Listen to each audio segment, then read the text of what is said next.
প্রিয় দর্শক, আসসালামু আলাইকুম। দেশ ও দেশের বাইরে থেকে যেখান থেকে আমার এই অনুষ্ঠান প্রতিনিয়ত দেখে থাকেন, কৃষি কথা ইউটিউব চ্যানেল থেকে তাদেরকে জানাই আন্তরিক শুভেচ্ছা, অভিনন্দন। শুরু করছে আজকের প্রতিবেদন, সঙ্গে আছে আমি এরশাদ হোসাইন। প্রিয় দর্শক, আজ আমি আপনাদের নিয়ে আসছি জয়পুরহাট জেলা পাঁচবি উপজেলা ধুরাইল গ্রামে। এখানে Shahanara poultry and six automatic ইনকিউবেটরের মাধ্যমে বাচ্চা বিভিন্ন ধরনের বাচ্চা উৎপাদিত করা হয় এবং সেই বাচ্চাগুলো বাংলাদেশের বিভিন্ন জেলায় সেল করে থাকেন। কীভাবে সেল করেন এবং কীভাবে এই বাচ্চাগুলো উৎপাদন করেন এবং কীভাবে ডিমগুলো পরিশোধন করেন, সেই কথাগুলো শুনবো সেই হ্যাচারি মালিকের কাছ থেকে। চলুন আর দেরি না করে শুরু করি আজকের প্রতিবেদন। আসসালামু আলাইকুম। ভালো আছেন ভাই? জি ভাই। আপনার নাম কি ভাই? আমার নাম মোহাম্মদ শামীম হোসেন। শামীম হোসেন। গ্রামের বাড়ি কোথায়? গ্রামের বাড়ি ধুরাইল। ধুরাইল। আপনার জেলাটা কোথায়? জয়পুরহাট জেলা পাঁচবিবি উপজেলা। এটা উপজেলা। আপনার এই হ্যাচারির নামটা কি? মেসার শাহানারা পোলট্রি অ্যান্ড সিক্স। আচ্ছা, শাহানারা পোলট্রি অ্যান্ড সিক্স। আপনি এখানে যে এই যে পিছনে যে ইনকিউবেটরটা দেখতেছি, এখানে কি ধরনের বাচ্চা উৎপাদন করার জন্য ডিম সংরক্ষণ করে রাখেন? আমরা এখানে পিকিং হাঁস, খাকি ক্যাম্বেল, পাশাপাশি করে সোনালি, হাইব্রিড সোনালি, টাইগার, ব্ল্যাক অস্ট্রেলপ, মূলত সোনালি, ফাউমি, আড়ায়ার, প্রত্যেকটা বাচ্চায় আমরা মূলত ব্রিডিং পারপাসে ম্যাক্সিমাম বাচ্চা উৎপাদন করে থাকেন। জি। আপনি এখানে কয় হাজার ডিম সংরক্ষণ করে রাখা যায়? এখানে আমাদের 10,000 ডিম সংরক্ষণ রাখা যায়। আচ্ছা, এই ডিমগুলো বাচ্চা ফোটে কতদিনে বা বাচ্চা বের হয় কতদিনে? মুরগি যেগুলো এগুলা মোটামুটি 21 দিনে, আর যেগুলা হাঁস, টার্কি এগুলা 28 দিনে হয়ে থাকে। আচ্ছা, এটা ম্যানুয়াল না অটো? এটা অটোমেটিক। ভিতরে যে আমি তো জানি ডিমগুলো ঘোরায় পেশায় দিতে হয় বা চেঞ্জ করে, অটোমেটিক অটো মানে অটো এমনি অটোমেটিকলি হয়ে থাকে। আচ্ছা, এই যে ইনকিউবেটরের মাধ্যমে বাচ্চাগুলো ফোটান, হ্যাঁ, আপনার এখান থেকে যে বাচ্চাগুলো উৎপাদিত হয়, এই বাচ্চাগুলো কোথায় সেল করে থাকে?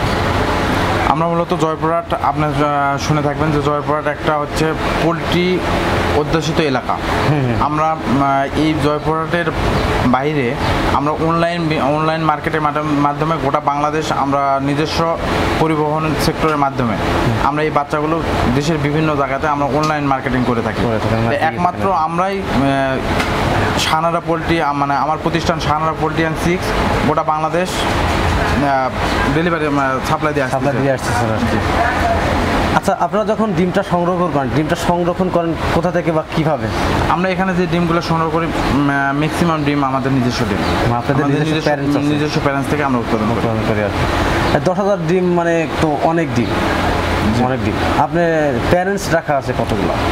আমাদের প্যারেন্টস আছে মোটামুটি টোটাল হাঁস মুরগি সব মিলে প্রায় 10,000। কিন্তু আমাদের এখানে এই ইনকিউবেটরটা ছোটো, এখানে 10,000। কিন্তু আমাদের ভাড়া চালিত কিছু ইনকিউবেটর আছে যেখানে আমরা বাচ্চাগুলো ফুটাই।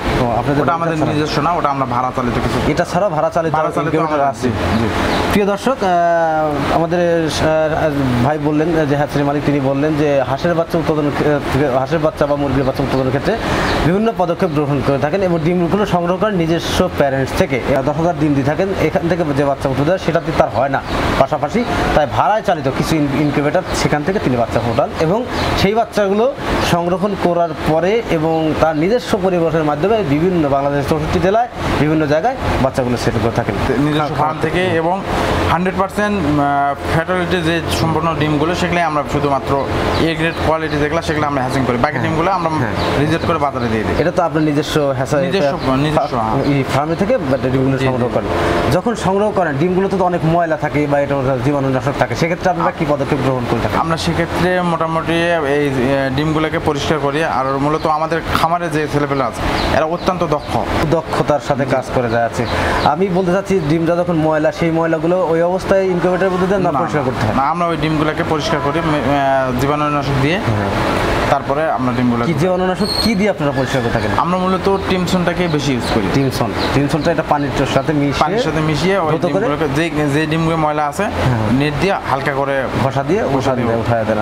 তারপরে ডিমগুলো কি করেন আপনারা? আমরা ডিমগুলো সপ্তাহে 2 দিন রোদে কতটুকু দেন? রোদে শুকাতে দেন কতটুকু? না, আমরা কোনো ডিম রোদে শুকাই না। আমি বিভিন্ন জায়গায় দেখছি কত জায়গায় ওরা রোদে শুকায়, যখন ভিজা থাকে তখন তো রোদে শুকায়। আমি আমার বাস্তবে অভিজ্ঞতাতে আমি দেখছি যে ডিমগুলোকে রোদে শুকানো হয়, সেগুলোর ফ্যাটালিটি কমে যায়, ডিমের উৎপাদন উৎপাদন ক্ষমতা কমে যায়।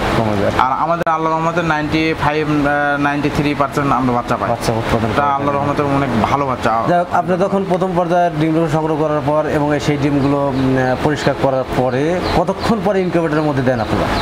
মোটামুটি 6 থেকে 8 ঘন্টা পর। 8 ঘন্টা পরে ইনকিউবেটর দেন, তখন ডিমটা বাইরেই থাকে আর কি। যিনি এই হ্যাচারি সদ্যধিকারী বা মালিক, তিনি আমাদের তার ইনকিউবেটর মেশিনটা খুলে, অটোমেটিক যেটা, সেটা খুলে আমাদেরকে দেখাচ্ছে কীভাবে ডিমগুলো সংগ্রহ করে রাখা আছে এবং কীভাবে রাখবেন আমাকে একটু দেখাবেন। আসলে এইগুলো অটোমেটিক কীভাবে কাজ করে আমাকে দেখাবেন। 90 মিনিট পর পর অটোমেটিক রানিং হবে, একাই টানি হবে, ওকে সুইচ দিতে হবে না? এটা এই সুইচটা আমাদের প্রয়োজনের সাথে যখন আমরা ডিমগুলো প্রয়োজন হবে তখন দিতে হবে আর যে বিভিন্নভাবে আমাদের প্রয়োজন হয়, সেক্ষেত্রে আমরা এটা করি। এখানে শুধু মুরগির ডিমে আছে না অন্য কোনো ডিম আছে? এখানে শুধু মুরগির ডিম আছে, অল্প কিছু পিকিংয়ের ডিম এখানে আমরা পরীক্ষামূলক দিচ্ছি যে এই ইনকিউবেটারে আসলে কতটুকু সাকসেসফুল হবে। আমরা মূলত তুষ পদ্ধতিতে পিকিংটা করি। আপনি যে এই মেশিনটা তৈরি করছেন বা মেশিনটা ক্রয় করে নিয়ে আসছেন, তো এই মেশিনে আপনি কত % ডিম সঠিকভাবে উৎপাদন করতে সক্ষম হচ্ছেন? আমরা এখানে 94% পর্যন্ত বাচ্চা পেয়েছি। আর যেগুলো আমরা ভাড়াতে নিচ্ছি ওগুলাতে আমরা 85-87% পর্যন্ত বাচ্চা। আপনি এটা সে তারা অনেক কম পাচ্ছেন? ওখানে অনেক কম পাই। আপনার লস হচ্ছে না? হ্যাঁ, লস হচ্ছে। আমি মোটামুটি আমাদের ওই যে বিদ্যুতের লাইনের প্রবলেম ছিল, বিদ্যুতের লাইন আল্লাহর রহমতে হয়ে গেছে। হয়তো আগামী জানুয়ারির মধ্যে আমাদের নিজস্ব 1 লক্ষ প্লাস ক্যাপাসিটি ইনকিউবেটর হবে। যে ইনকিউবেটর মেশিনে যেভাবে ডিমগুলো সংরক্ষণ করে রাখছেন এবং কীভাবে টার্নিং হয় সেটা দেখলাম, এবং এখান থেকে কী পরিমাণ বাচ্চা উৎপাদিত হয় এবং সেই বাচ্চাগুলো তিনি কীভাবে ডেলিভারি করে থাকেন, এবং এই মেশিনের আরও কিছু কাজ, সেই কাজগুলো আমরা দেখব। আচ্ছা, এই মেশিনের এই বোর্ডটার কোনো কাজ আছে কিনা? এই বোর্ডটাতে আমরা সব কিছু এখানে নিয়ন্ত্রণ হয়। এখানে সার্কিট আছে অনেকগুলো ভিতরে, আসলে ওটা ভিতরে তো আমরা দেখাতে হিউমিডিটি এবং টেম্পারেচার এখানে সবসময় শো করে। এখানে যখন দেখেন আমরা মেশিনটা খোলার কারণে লো দেখাচ্ছে, হয়তো 10 মিনিট পরে এটা দেখাবে বেস্ট কোয়ালিটি। তার মানে এখানে ঠিক আছে, আপনার হিউমিডিটি এবং টেম্পারেচারটা অ্যাকুরেট হবে, তখন ওরা বেস্ট দেখাবে, মানে এটা অটোমেটিক দেখাবে। জি জি। প্রিয় দর্শক, আমাদের যে কন্ট্রোলার, এটা হচ্ছে কন্ট্রোলার বক্স বলা হয়।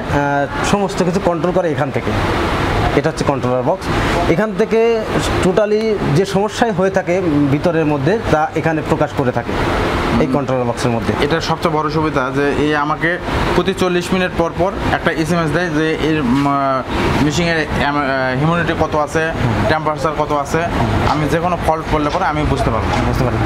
এইখানে এইবার মেশিনগুলোতে কি হবে যে এই যে বাচ্চা উৎপাদন ক্ষেত্রে কত ডিগ্রি তাপমাত্রা লাগবে? এখানে 99। শামীম ভাইয়ের যে হ্যাচারিতে তিনি হাঁসের বাচ্চা উৎপাদন করছে, অটোমেটিকলি বাচ্চাগুলো বের হচ্ছে, আমরা সেটা দেখতেছি এবং আপনাদের দেখাচ্ছি। তো ওনার এখান থেকে বাচ্চাগুলো উৎপাদিত হয় এবং সেই বাচ্চাগুলো কীভাবে ডেলিভারি দিয়ে থাকেন সে কথাগুলো জানবো সেই হ্যাচারি মালিক শামীম ভাইয়ের কাছ থেকে।